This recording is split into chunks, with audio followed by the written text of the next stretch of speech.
আসসালামু আলাইকুম এভরিওয়ান।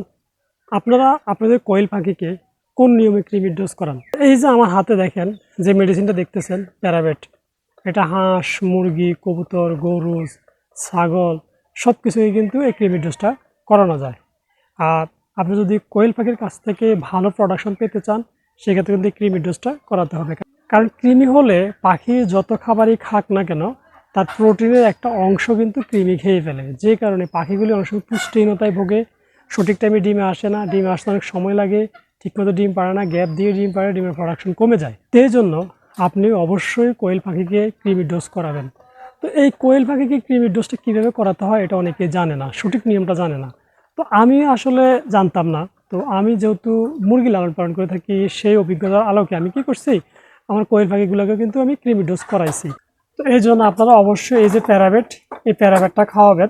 তো এই প্যারাবেটটা খাওয়ানোর কিন্তু একটা নিয়ম আছে, কোন নিয়মে আপনারা পাখিকে কৃমি ডোজ করাবেন। যেমন দেখেন, আমরা কিন্তু মুরগির জন্য কৃমি ডোজ করাই হচ্ছে 1 লিটার পানিতে 1 গ্রাম পাউডার মিক্স করে আমরা মুরগিকে খাওয়াই। ঠিক আছে, 1 লিটার পানিতে 1 গ্রাম পাউডার মিক্স করে আমরা কিন্তু মুরগিকে খাওয়াই। এতে কিন্তু আমাদের মুরগি কিন্তু আলহামদুলিল্লাহ কৃমির সমস্যার সমাধান হয়ে যায়।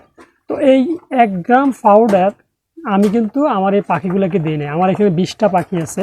তো আমি এই 20টা পাখিকেই কিন্তু এই প্যারাবেটটা খাওয়াইছি। ঠিক আছে, এই প্যারাবেটটা কৃমির ডোজটা করাইছি। আর আমি করাইছি হচ্ছে 1/2 লিটার পানির মধ্যে 1/2 গ্রাম পাউডার মিক্স করে খাওয়াইছি। মানে 1/2 লিটার পানির মধ্যে 1 গ্রামের অর্ধেক এই প্যারাবেট পাউডার দিছি। হ্যাঁ, তো তার আগে আমি কী করছি, আমি আগের দিন বিকেলের পর থেকে ওদেরকে পানি দেওয়া বন্ধ করে দিছি, যেন ওরা অনেকটা তৃষ্ণার্ত থাকে, যেন সকালবেলা খালি পেটে যখন আমি ওদেরকে কৃমির পানিটা দিব যেন ওরা অল্প কিছুক্ষণ সময়ের মধ্যে খেয়ে শেষ করে ফেলে। এই যে দেখেন, এটা কিন্তু 1/2 লিটারের একটা বোতল।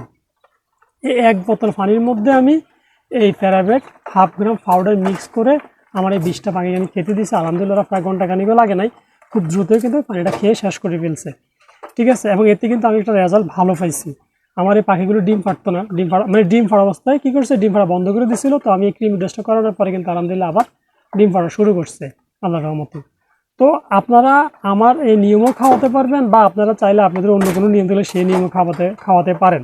আমি আসলে কারোর কাছ থেকে কোনো পরামর্শ নিই না। আমি যেহেতু বলছি আমি নতুন করে কোয়েল পাখি লালন পালন করি, আমি আমার অভিজ্ঞতাগুলি আপনাদের সাথে শেয়ার করি। তো আমি যেহেতু মুরগির জন্য খাওয়াইতাম, 10টা মুরগির জন্য 1 গ্রাম পাউডার 1 লিটার পানিতে মিক্স করে খাওয়াইতাম। তো সেখানে আমি চিন্তা করলাম যে মুরগির অর্ধেক করে ফেলি। আমি এই জন্য 20টা পাখির জন্য 1/2 গ্রাম পাউডার 1/2 লিটার পানির মধ্যে মিক্স করে খাওয়াইছি। এতে আলহামদুলিল্লাহ আমার পাখিগুলিরও কোনো সমস্যা হয় নাই, আমি বরঞ্চ উপকারী পাইছি। এতে কী হলো, আমার পাখিগুলা যে ডিমের সময় ফাড়া বন্ধ করে দিয়েছিলো, এই ডিমটা আবার কিন্তু ফাড়া শুরু করছে। ঠিক আছে, তা আপনারা চাইলে আমার নিয়মও কিন্তু খাওয়াতে পারেন। আমি এই জন্য বলছি বারবারই যে আমি আমার অভিজ্ঞতাগুলো আপনাদের সাথে শেয়ার করি। মানা না মানা সেটা একান্তই আপনাদের ব্যক্তিগত ব্যাপার।